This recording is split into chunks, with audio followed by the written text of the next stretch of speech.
School വിദ്യാർത്ഥികൾക്ക് സൗജന്യമായി പഠനോപകരണങ്ങൾ വിതരണം ചെയ്തു. വണ്ടിത്താവളം സ്പർശം ചാരിറ്റബിൾ ട്രസ്റ്റാണ് പഠന കിറ്റുകൾ സമ്മാനിച്ചത്.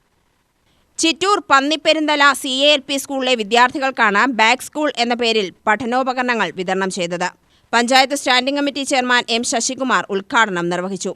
കുട്ടികളുടെ ക്രിയേറ്റിവിറ്റി വർദ്ധിപ്പിക്കാൻ ആവശ്യമായ ഒട്ടനവധി പരിപാടികൾ വലിയ ചെലവൊന്നുമില്ലാത്ത രീതിയിൽ നമുക്ക് നടപ്പിലാക്കാൻ കഴിയാവുന്നതാണ്.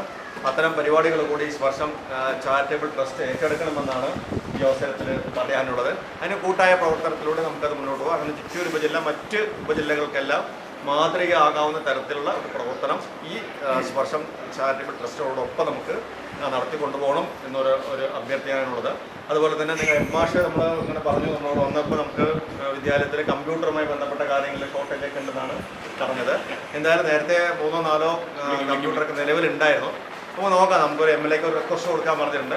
കഴിയാവുന്ന ഒരു രൂപത്തിൽ നമുക്ക് നിങ്ങൾക്ക് ആവശ്യമായ നമുക്കൊരു 3-4 കമ്പ്യൂട്ടർ ഉണ്ടെങ്കിൽ നമുക്ക് സഫീഷ്യൻ്റായ രീതിയിൽ നമുക്കത് കമ്പ്യൂട്ടർ ഇപ്പോൾ ITC ഉപയോഗിച്ച് പഠിക്കാനുള്ള സാഹചര്യം കിട്ടും. അപ്പോൾ അതിനുകൂടി കഴിയാവുന്ന രീതിയിൽ സഹായിക്കാൻ പറയുന്നുണ്ട്. എന്നാലും HM ഒന്ന് റിക്വസ്റ്റ് കൊടുക്കുക. കിട്ടാവുന്ന രൂപത്തിൽ ഉടനെ തന്നെ നമുക്ക് കൂടി കമ്പ്യൂട്ടർ പഠനം നിലവിലുണ്ട്. അതുകൂടി സാധ്യമായ രൂപത്തിൽ പ്രവർത്തനമായി നോക്കുക. എന്നാൽ ഈ പരിപാടിക്ക് എല്ലാവിധ ഭാവങ്ങളും നേരുന്നു. ഈ പരിപാടി നമ്മുടെ ഈ സ്പർശം ചാരിറ്റബിൾ ട്രസ്റ്റിൻ്റെ ഇത്ര വലിയ ഈ മഹത്തായ ഈ ഒരു പരിപാടി ഔപചാരികമായിട്ട് ഈ വിദ്യാലയത്തിൽ വെച്ചിട്ട് ഉദ്ഘാടനം ചെയ്തതായിട്ട് അറിയിക്കുന്നു.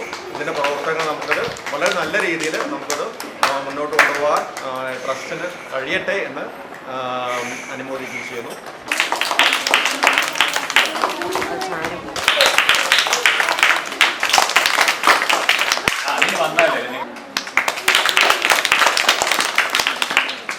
Trust chairperson K. ലത അധ്യക്ഷത വഹിച്ചു. ട്രസ്റ്റ് അംഗം ഹരിതമോൾ അനുമോദന പ്രസംഗം നടത്തി. സ്റ്റാഫ് സെക്രട്ടറി TH ജീനയും സംസാരിച്ചു. S. രഘുനാഥ് സ്വാഗതവും ജീന ജോസഫ് നന്ദിയും പറഞ്ഞു. UTV news, Palakkad.